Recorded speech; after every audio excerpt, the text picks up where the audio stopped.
அப்போ நான் இந்த முருங்கையை பற்றி நிறைய படிக்க ஆரம்பித்தேன், ஆராய்ச்சிகளை பண்ணேன். ஸோ என்னுடைய லேப்லேயே வந்து இந்த முருங்கை இலையை ஒரு எக்ஸ்ட்ராக்ட் எடுத்து டெஸ்ட் பண்ணேன். அதில் நான் என்ன கண்டுபிடிச்சேன்னா, அந்த வீக்கத்தை வடிக்கக்கூடிய, அதாவது இப்போ நீங்கள் மார்க்கெட்டில் பெயின் கில்லர்ஸ்னு ப்ரூஃபன் பேரஸ்டமால் அது மாதிரிலாம் இருக்குங்களா, அதே மாதிரி வேலை செய்யக்கூடிய வேதிப்பொருட்கள் முருங்கை இலையில் இருக்குது அப்படின்னு கண்டுபிடிச்சேன். அதுக்கப்புறம் வந்து நான் வந்து சரி இந்த முருங்கை என்னுடைய அனுபவம், என்னுடைய கல்வி அனுபவம் வச்சு இந்த முருங்கை இலையை பயன்படுத்தி நாம் வந்து ஒரு நல்ல துரித மருந்து தயார் பண்ணோம், பக்க விளைவு இல்லாததாக இருக்கணும், ஏன்னா இயற்கை பொருட்களை வச்சு பண்ணணும் அப்படின்ட்டு ஒரு 2 வருட ஆராய்ச்சியில் வந்து நான் ஒரு மருந்து கண்டுபிடிச்சி இப்போ நிறைய பேருக்கு கொடுத்துருக்கேன். ஒரு 2000 பேஷண்ட்ஸ்க்கு நான் இது வரைக்கும் கொடுத்துருக்கேன். நல்ல விளைவில் இருக்கு. அதுக்கப்புறம் இயற்கை விவசாயம் ஏன் பண்ணணும்னு வந்தேன் அப்படின்னா, இந்த முருங்கை மரம் வந்து கட்டாந்தரையில் வளருது, எந்த ஒரு பராமரிப்பும் கிடையாது, வறண்ட பூமியில் வளருது. அது பாருங்க என்ன ஆச்சரியமான விஷயம் அப்படின்னா, அந்த மாதிரி ஒரு மார்ஜினல் சாயிலில் வளரக்கூடிய முருங்கை மரம் அதனுடைய இலைகள்ல இவ்வளோ சத்துக்களை சேர்த்து வைக்கிறது. அதாவது இப்போ USDA சொல்றாங்க இல்லையா, யுனைடெட் ஸ்டேட்ஸ் ஃபுட் ஆர்கனைசேஷன், அவங்க வந்து இதை ஆராய்ச்சி பண்ணி கண்டுபிடிச்சு அது ஒரு டேட்டா வெளியிட்டிருக்கிறாங்க. அதில் பார்த்தீங்கன்னா புரத சத்து இருக்குது, கார்போஹைட்ரேட் இருக்கு, ஃபேட் இருக்கு, எல்லா வகையான வைட்டமின்ஸ் இருக்கு. வைட்டமின் ஏலேருந்து வைட்டமின் கே வரைக்கும் இருக்கு, மற்ற மினரல்ஸ், மற்ற நியூட்ரியன்ஸ் எல்லாம் இருக்கு. அதாவது இது வந்து ஒரு உணவே மருந்துக்கு அடையாளம். அதாவது உணவு அப்படின்னு நாம சொல்றது என்னன்னா, நம்ம உணவு எதுக்காக சாப்பிட்றோம், நமக்கு தேவையான எனர்ஜி, அது வளர்ச்சிக்கு. மருந்து எதுக்கு சாப்பிட்றோம், ஏதாவது ஒரு வியாதியை சரி பண்றதுக்காக மருந்து சாப்பிட்றோம். ஆனா இந்த முருங்கை இலை வந்து உணவாகவும் இருக்குது, மருத்துவ மூலப்பொருள்களாக இருக்கு. அதனால இது வந்து ஒரு உணவே மருந்துக்கு ஒரு நல்ல எடுத்துக்காட்டு. ஸோ இந்த முருங்கை மரம் வந்து எப்படி, அதாவது இப்போ நம்ம என்ஜான் உடம்புக்கு சிரசை பிரதானம் சொல்றோம் இல்லைங்களா, இன்டெலிஜென்ஸ் வந்து 8ல் இருக்கு. அதே மாதிரி மரங்களுக்கு, தாவரங்களுக்கு வந்து இன்டெலிஜென்ஸ் வந்து ரூட்ஸில் இருக்கு. இதை என்ன பண்றாங்கன்னா, நார்மலா வந்து தாவரங்கள் வந்து மண்ணில் இருந்து எல்லா சத்துக்களும் எடுத்துக்க முடியாது. ஏன்னா வேர்கள் வந்து எல்லா சத்துக்களும் அயானிக் ஃபார்ம்ல தான் எடுக்க முடியும்.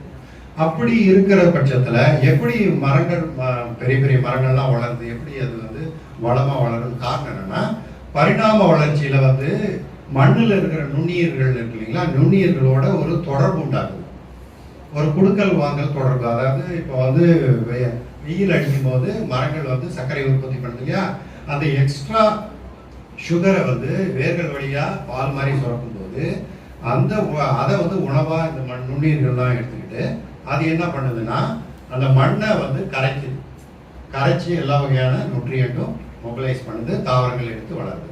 இப்போ விஞ்ஞானிகள் என்ன கண்டுபிடிச்சாங்கன்னா, 100 வகையான சத்துக்களை இந்த மாதிரி மொபிலைஸ் பண்ணி கொடுக்குது தாவரங்கள். இப்போ 100 வகையான சத்துக்கள் அடங்கிய நம்ம ஒரு ஃபெர்டிலைசரை கண்டுபிடிக்கணும் அப்படின்னா, இங்கிருந்து மூணுக்கு ராக்கெட் அனுப்புகிற செலவாகும். ஆனால் ஒரு நயா பைசா செலவு இல்லாமல் இந்த மண்ணில் வாழ்கிற நுண்ணுயிர்கள் வந்து 100 வகையான சத்துக்களை மொபிலைஸ் பண்ணுது. அந்த மாதிரி தான் முருங்கை மரம் 100 வகையான சத்துக்களை இலைகளில் சேர்த்து வச்சிருக்கு. எப்படி சேர்த்து வச்சிருக்கு, அந்த நுண்ணுயிர்களுடைய தொடர்புனால தான் சேர்த்து வச்சு. இது ஒன்று. ரெண்டாவது, இப்போ தாவரங்களுக்கு ஏதாவது ஒரு பெஸ்ட் அட்டாக் வருது, ஃபங்கல் இன்ஃபெக்ஷனோ இல்லை பாக்டீரியல் இன்ஃபெக்ஷனோ இல்லை இன்ஃபெஸ்டேஷனோ வரும்போது இந்த தாவரங்கள் வந்து அந்த இன்ஃபர்மேஷனை இலைகள்லேருந்து பட்ட வழியா, வேர்கள் வழியா அந்த நுண்ணுயிர்களுக்கு கொண்டு போய் சொல்லுது. அப்போ அந்த நுண்ணுயிர்கள் வந்து ஒரு வகையான மைக்ரோபியல் மெட்டபாலைட்டை ப்ரொடியூஸ் பண்ணி இந்த தாவரங்களுக்கு கொடுக்கும்.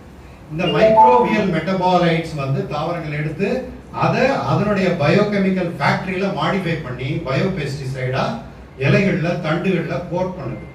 கோட் பண்ணும்போது இது வந்து இந்த பெஸ்ட் அட்டாக்ல இருந்து தன்னை காப்பாற்றிக்குது. இது வந்து எப்படின்னா ஒரு இம்யூன் டிஃபென்ஸ் சிஸ்டம்.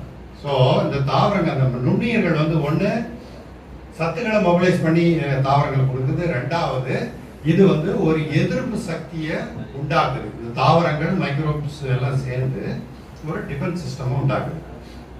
ஸோ இப்போ இந்த மாதிரி ஒரு ஆரோக்கியமான வளமான மண்ணுல ஒரு தாவரம் வளரும் போது எல்லா வகையும் சத்துக்களும் நிறைஞ்சி வளருது. ரெண்டாவது அது பல வகையான பயோகெமிக்கல்ஸ் அக்குமுலேட் பண்ணுது. புரியுதுங்களா? ஸோ இதுதான் அதாவது மூலிகைன்னு சொல்றோம் இல்லைங்களா, மூலிகை தரம்ன்றது. ஒரு உணவு வந்து மூலிகை தரம் வாய்ந்ததா இருக்கா இல்லையா அப்படின்னு எப்படி சொல்லலாம் அப்படின்னா, இந்த தாவரம் எந்த மாதிரி மண்ணில் வளர்ந்துருக்கு, ஒரு ஆரோக்கியமான இந்த மைக்ரோபியல் ரிச் என்விரான்மெண்ட்ல வளர்ற தாவரங்கள் அது வந்து நியூட்ரிஷனலி அபண்டண்டா இருக்கு, ரிச்சா இருக்கு. ரெண்டாவது இந்த மைக்ரோபியல் மெட்டபாலைட்ஸ் மாடிஃபை ஆகி பயோகெமிக்கல் ஆயிருக்கு இல்லையா, இதெல்லாம் வந்து என்னாவது மூலிகை தரம் வாய்ந்ததா இருக்கு. ஸோ இதை நாம சாப்பிடும்போது என்ன ஆகுது, நமக்கு எல்லா வகையான சத்துக்களும் கிடைக்குது. ஏன்னா இப்போ ஆய்வறிக்கை என்ன சொல்லுதுன்னா 50% இந்தியன்ஸ் வந்து அன்ஃபிட் நியூட்ரிஷனலி, அதாவது 50% நம்ம மக்கள், அதாவது முக்கியமா குழந்தைகள், பிரெக்னென்ட் மதர்ஸ் வந்து நியூட்ரிஷனலி வந்து அன்குவாலிஃபைடுன்றாங்க. அதுக்கு காரணம் வந்து நாம இப்ப சாப்பிட்ற சாப்பாடு, இப்ப சாப்பிட்ற நம்ம விளைவிக்கிற சாப்பாடு வந்து அது வந்து நியூட்ரிஷனலி இன்டெஃபிஷியன்சியா இருக்கு.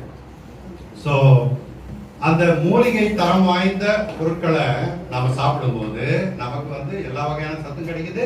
ரெண்டாவது அந்த பயோகெமிக்கல்ஸ், பிளான்ட் பயோகெமிக்கல்ஸ் எல்லாம் என்ன பண்ணுது, நம்ம உடம்புக்கு போய் பயோ மெடிசினா வேலை செய்யுது. நம்ம உடம்புனுடைய எல்லா உறுப்புகளையும் நல்லா தூண்ட வச்சு நல்லா ஆரோக்கியமா பண்ணுது. ஸோ அதனால வந்து இப்போ வந்து இதை இப்படியும் கம்பேர் பண்ணலாம். அதாவது ஒரு நல்ல ஆர்கானிக் ஃபெர்டைல் சாயில்ல வளரக்கூடிய தாவரம் வந்து அது வந்து தாய்ப்பால் குடிச்சு அதை வளர்ற மாதிரி. இதே பொட்டி பால் கொடுத்தோம்னா என்ன ஆகும், அது வந்து ஏன்னா இப்போ புது புது கண்டுபிடிப்புகள் நம்ம கண்டுபிடிச்சு புது புது ஃபெர்டிலைசரை உருவாக்கணும்.